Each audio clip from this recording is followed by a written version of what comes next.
እንዴ ዛሬ ቀን ሙሉ ከሌሊቱ ከጧቱ አነጋግ ላይ ማለት ነው 11 ሰዓት የጀመረው ውጊያ 7 ሰዓት ተኩል 8 ሰዓት አካባቢ ነው ያቆመ ነው የምላችሁ።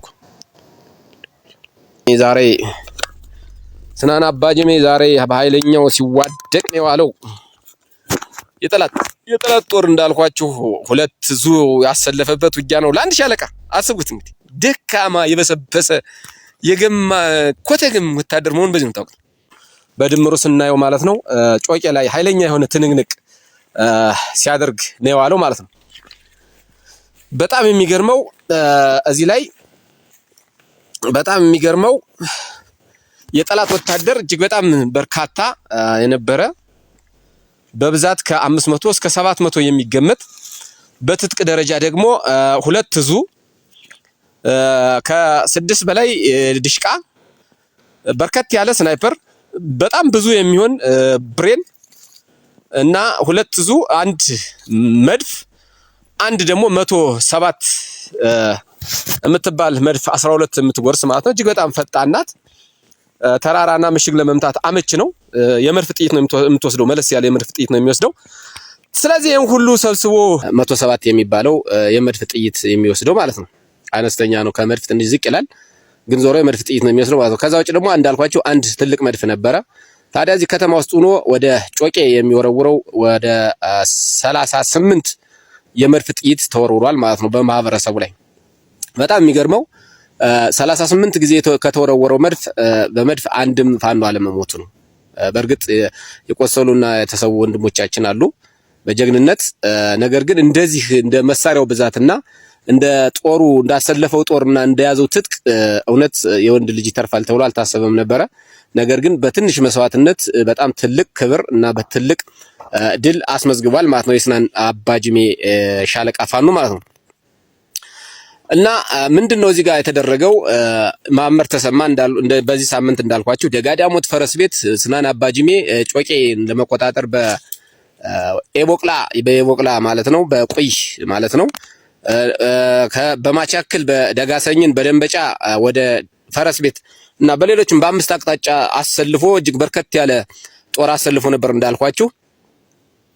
አንዴ ታስተውሱ ከሆነ አብይ አህመድ መድረክ ላይ ምክር ቤቱን ሰብስቦ እነ ሳተናው ብርሃኑ ጁላ፣ አውራሪሳው አባው ታደሰ፣ ግመሉ ከሌ እያለ እያወደሳቸው ነበር እና በዛን ሰዓት ይሄ ማመር ተሰማ ስሙ አልተጠራም። ስለዚህ የሱ ስም መጠሪያ ደግሞ አሁን ነው ማለት ነው። ስለዚህ እንደነሱ ወይ አውራሪስ ወይ ግመል ወይ አህያ አባላ የሚል ስያሜ ይሰጣለው ብሎ መከራውን የሚያይ ጀነራል ነው ማለት ነው።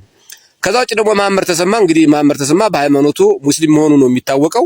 ነገር ግን አብይ አህመድ ጴንጤ ስለሆነ ማመር ተሰማ ሙስሊም ሃይማኖቱን ቀይሮ አብይን የአብይ እጅ መንሻ ለማድረግ ሃይማኖቱን ቀይሮ ጴንጤ የሆነ ሰው ነው ማመር ተሰማ ማለት ነው። በጣም የሚገርመው ከጦሩ ኋላ የአሚኮ ጋዜጠኞች ይከተሉ ነበር። የአሚኮ ጋዜጠኞች በቃ ከሌ የሚባል አመራር ያዝ፣ እንደዚህ የሚባል ፋኖ ደመሰስን፣ እንዲህ የሚባል ቦታ ያዝ ምናምን ተብሎ እዛው እንዲዘገብ የአሚኮ ከረፈፍ ቆሻሾች አብረው ከጦሩ ጋር ቂጥቂጡን እየተከተሉ ውለዋል ማለት ነው። በነገራችን ላይ ማመር ተሰማ እንዳሰበው አይደለም የገጠመው በዚህ ውጊያ። በሌሎች ያሉትም በሌላ ግንባር ያሉትም ሰዎች ተዋጊዎች አይታችኋል። እንደፈለገ ጋዜጠኞችን አምጥቶ የሚጮህበት ውጊያ አይደለም የተደረገው። ጀግናው የስናን ፋኖም ይሄንን ውጊያ መክቶት ውሏል። ጧቱ 11 ሰዓት የጀመረው እስከ 8 ሰዓት 7 ሰዓት ተኩል እስከ 8 ሰዓት አካባቢ እጅግ እልህ አስጨራሽ ውጊያ ነበረ። ዞሮ ጀግኖች የስናን አባጅሜ ሳተናዎች ፋኖች ይህንን ግብስባስ ወታደር ከ500 እስከ 700 የሚቆጠረውንና ቀደም ብዬ የዘረዘርኩላችሁ መሳሪያ ታጠቀ ኃይል ሲያርበደብዱት ውለዋል። አመሰግናለሁ። ከዛ ውጭ ደግሞ እንዳልኳችሁ ከበርከት ካለው ጦር ጋር ጋዜጠኞች ነበሩ። የአሚኮ ጋዜጠኞች፣ እነዚህ ቆሻሾች ማለት ነው። እነዚህ ቆሻሾች የማመር ተሰማን ወታደር ከቂጡ እየተከተሉ ሻለቃ ዝናቡ ልንገረው እንደ ተናገረው ትናንትና ከሌ የሚባለውን አመራር ማረኩ፣ ከሌ እንደዚህ አይነት ፋኖ ደመሰስኩ፣ ይሄን ቦታ ያዝኩ ለማለት አሚኮ ጋዜጠኞች አብረው ከኋላ ሲከተሉ ነው የዋሉት ማለት ነው። እነዚህ ቆሻሾች ማለት ነው። ቆሻሾች የማይጸዱ ሁሉ ጊዜ ቢታጠቡ የማይጸዱ ለቲፒኤልኤፍ ሲያጎበድዱ የኖሩ አሁን ደግሞ ለኦሮሚያ ብልጽግና የሚያጎበድዱ አሉ። ምንም የጋዜጠኝነት ስነ ምግባር የሌላቸው የጋዜጠኝነት ህግና ደንብ የማያከብሩ እና በድሮንና በታንክ ሲጨፈጨፍ የሚውለውን ህዝብ አንድ ቀን የማይዘግቡ እንደዛ አይነት ደንቆሮች አብረው ሲከተሉ ውለዋል ማለት ነው። እና የመድፍ ጥይት አንደኛው አስተኳሽ አገሩን ስለሚያውቀው እንደዚህ ጣል ወደዚህ ጣል እንደዚህ እያተኩስ ይሄ የወረዳ ብልጽግና ወረዳ አስተዳደር ብሎ ያስቀመጠው እርቂውን የሚባል ከረፈፍ ነው። እና ማን ላይ ይወድቃል መሰላችሁ? አንዱ መድፍ እንግዲህ የዘፈቀደ መድፍ እንደሚተኮስ በደንብ እንደሚተኮስ አገዛዙ በደንብ መረዳት እንድትችሉ ብዬ ነው። የሚስቱ አጎት ላይ አርፎ ከብቶቹንም ልጆቹንም ሰውየውንም ገደላቸው። እኔ በጣም ደስ አለኝ። በእርግጥ ሰውየው ወደ ጦርነት የመጣ ሰው አይደለም፣ ሲቪል ነው። ከማህበረሰቡ ጋር የሚኖር አርሶ አደር ነው። ነገር ግን አምቻው ባስተኮሰው ተኩስ እንዲህ አድርገህ ተኩስ እዚህ ጋር የሚባለው ቦታ ወደዚህ ተራሮችን እየነገረ ማለት ነው ያስተኮስ የዋለው መድፍ ሄዶ እምሽቱ አጎት ላይ ሞቶ እንግዲህ ዛሬ ተቀብሯል ማለት ነው። ያ ሰውዬ እንግዲህ በነገራችን ላይ ይሄ መድፍ 38 ያልኳችሁ ዛሬ ብቻ የተተኮሰው ነው እንጂ ትናንትና ቀን ሙሉ ነግቶ እስከሚመሽ ተኩስ ነበረ፣ በመድፍ ብቻ ማለት ነው። በመድፍ ምንም ውጊያ የለም፣ ግን በመድፍ ብቻ እየተኮሰ ነበረ አገዛዙ ማለት ነው። ዞሮ እንደዚህ አይነት ነገር ነው የነበረ እና ከ500 እስከ 700 የሚደርስ የጠላት ወታደር በአንድ ሻለቃ በስናን አባጅሜ ተመክቶ ውሏል። በዚህ አጋጣሚ እጅግ በጣም አነስተኛ ከነበረው ውጊያ ከነበረው ውጥረት አንፃር አልሞተም ማለት ይቻላል። እጅግ በጣም ኃይለኛ የሆነ ድል ተመዝግቧል። ማመር ተሰማ እንደፈለገው ጋዜጠኞችን ይዞ ከሌን ማረኩት ከሌን እንደመሰስኩት ከሌን ፋኖ ምናምን እያረኩ የሚለውን ጋዜጠኞችንም አንድም ነገር እንዳያደርጉ አሳፍረናቸዋል ማለት ነው። እንዳልኳቸው ወደ 10 ሰዓት ተኩል አካባቢ ተመክቶ ውሏል። ከዛ ውጭ ደግሞ ፋኖ የሚሰራውን ስራ ሰርቶ ስትራቴጂ በሆነ ቦታ ቁጭ ብሏል ማለት ነው። እንግዲህ ምናልባትም ጮቄን ፎቶ እየተነሱ የማመድ ጋሻ ጃግሬዎች ይለቃሉ። በውጤት ደረጃ ግን የሰማይና የምድር ያለ ልዩነት ነን።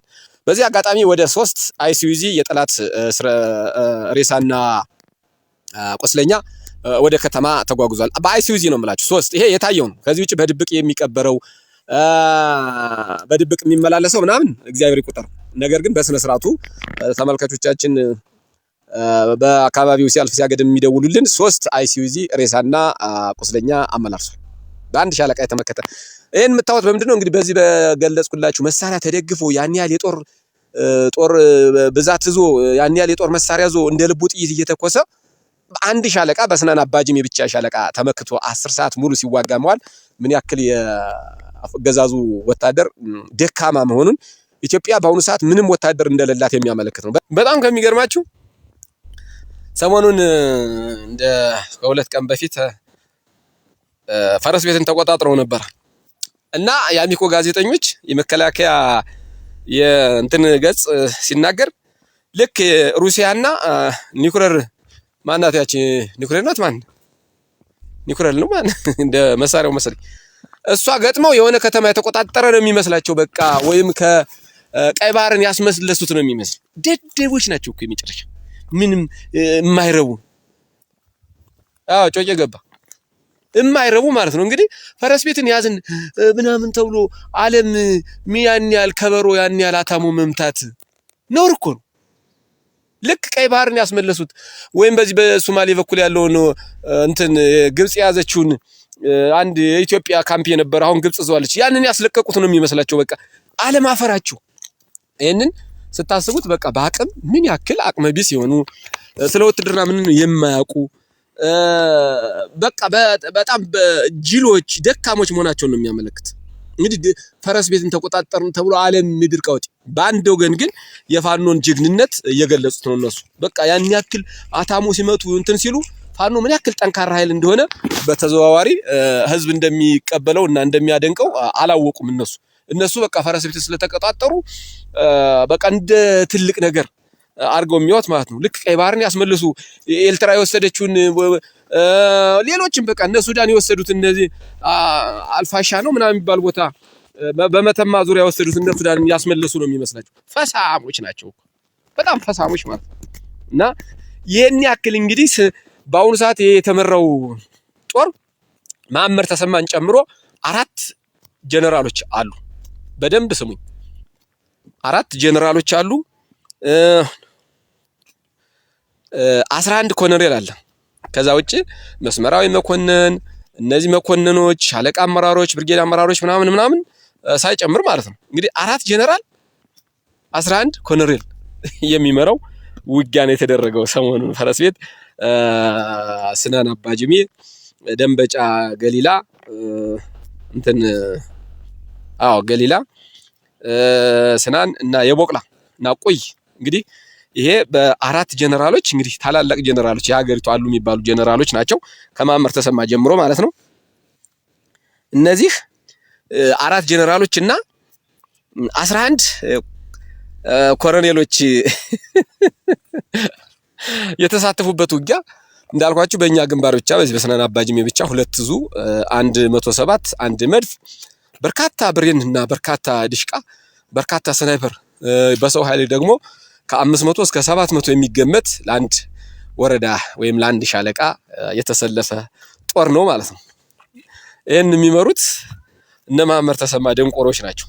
እነ ማመር ተሰማ ደንቆሮች በነገራችን ላይ ማመር ተሰማ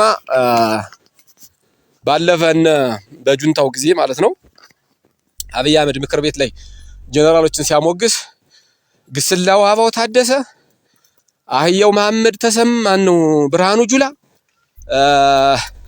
ግመሉ ሹማ አብደሳ ምናምን እያለ ሲናገር ማመር ተሰማ የዛን ቀን አልተነገረም። የእንስሳ ስም አልተሰጠውም። እና አሁን እሱ ነገ አብይ አህመድ የደንቆሮ ምክር ቤት አለ እዛ ላይ ሰብስቦ በአስቸኳይም ቢሆን ሰብስቦ ነገሩ ተበትኗል ወይ ግስላው ወይ ጦጣ ወይ ጅንጀሮ እንዲለው ስለሚፈልግ ነው ማመር ተሰማ እንዲመከረን የሚያመጣው። ከዛ ውጭ ደግሞ ማመር ተሰማ በብሔሩ አማራ ነው። በብሔሩ አማራ ነው። ስለዚህ እዚህ ጋር የሆነ ነገር ቢያረግ ቀጥታ ይመጣዋል አብይ አህመድ ቀጥታ ይረሽኗል። እና መሰንበት እሱ የራሱ ህይወት ማሰንበት ስለሚፈልግ የድሃ ልጅ እያመጣ ያስጨርሳል ማለት ነው። ማመር ተሰማ ለአብይ አህመድ ያላደረገው ነገር የለም። ማመር ተሰማ እንዳልኳችሁ በሃይማኖቱ ሙስሊም ነው። ነገር ግን አብይን ደጅ ለመጥናት ሲል ጴንጤ ሆኗል።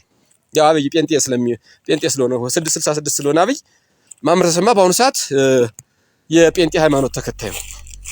የጴንጤ ሃይማኖት ተከታይ ነው ማመር ተሰማ ማለት ነው። ስለዚህ እንደ ማመር ተሰማ ያለ በሽ ምድር ላይ ቂጣጣቢ እንደ ማመር ተሰማ ያለ ነውረኛ አለቅላቂ አድርባይ በሽ ምድር ላይ አልተፈጠረም። እጅግ በጣም አድርባይ ማለት ነው። አድርባይ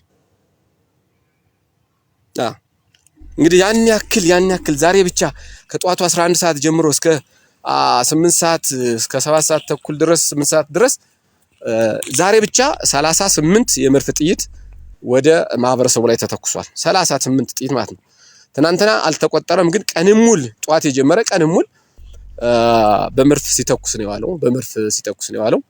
ዛሬ ግን ውጊያ ላይ ወደ ማህበረሰቡ የሚተኮሰው 38 ጊዜ መድፍ ጥይት ተተኩሷል ማለት ነው። በዚህ በ38 ጊዜ በተተኮሰው መድፍ ጥይት ግን አንድም የፋኖ አባል አልተጎዳም። ጃብር ደስ የሚለው ነገር ፈጣሪ ከላይ ስለሆነ ትእዛዙ ፋኖን ሲያስነሳ ወይም አማራን ሲያስነሳ ኢትዮጵያን ነፃ ለማውጣት እንዳሰበ ፈጣሪ ከድሮ ከአባቶቻችን ጀምሮ አማራ ተነስቶ ያላሸነፈበት ትግል የለም። አማራ ተነስቶ ደግሞ ኢትዮጵያ የተበደለችበት ቀን የለም፣ ወቅት የለም። በዛ ምክንያት ነው የወረዳ አስተዳድሩ መድፍ የሚያስተኩሰው የወረዳ አስተዳድሩ መገናኛ ዞን እንደ ወታደር ማለት ነው የሚስቱን አጎት በሱ ባስተኮሰው የመድፍ ጥይት ተመቷል ማለት ነው። እንግዲህ በአንድ ማህበረሰብ ላይ እንዳልኳችሁ እጅግ በጣም በርከት ያለ ማህበረሰብ የሚኖርበት ነው። ከስናን አባጅሜ ወደ ጮቄ ያለው አብዛኛው በአርብቶ አደር ማለት ይቻላል። እጅግ በርከት ያለ የቤት እንስሳት የሚኖርበት አካባቢ ነው። ማህበረሰቡ ደግሞ በጣም የተጠጋጋ ማህበረሰብና ቤት የሚኖርበት ነው። እንግዲህ ቤቶች ተቃጥለዋል ነው የሚሉን። አዝሪቱም እንዳልኳችሁ ያው በዝርዝር ስንት ሰው እንደሞተ በሲቪል ደረጃ ማለት ነው እንደሞተ አላወቅንም እንጂ እንግዲህ 38 ጊዜ የዛሬው ብቻ ነው። የትናንትናውን የቀን ሙሉን አልቆጠሩትም።